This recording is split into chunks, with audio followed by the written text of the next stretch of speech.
Train TV నేను జ్యోతి updates చూద్దాం. విజయవాడలో విలయం సృష్టించిన బుడమేరు మళ్లీ విజృంభిస్తోంది. నిన్న రాత్రి కురిసిన భారీ వర్షానికి గంట గంటకు ఉధృతి పెరుగుతోంది. జక్కంపూడి వైఎస్ఆర్ కాలనీ పైపుల రోడ్డు తదితర ప్రాంతాలు జలమయమయ్యాయి. దీంతో బాధితులు భయాందోళనకు గురవుతున్నారు.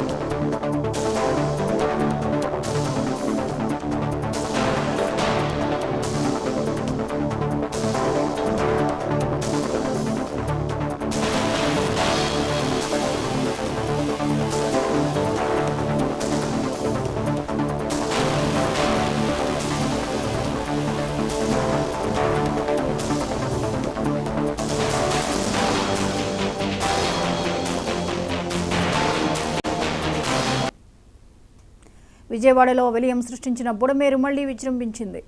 నిన్న రాత్రి కురిసిన భారీ వర్షానికి గంట గంటకు ఉధృతి పెరుగుతోంది. జక్కంపూడి వైఎస్ఆర్ కాలనీ పైపుల రోడ్డు తదితర ప్రాంతాలు జలమయమయ్యాయి. దీంతో బాధితులు భయాందోళనకు గురవుతున్నారు.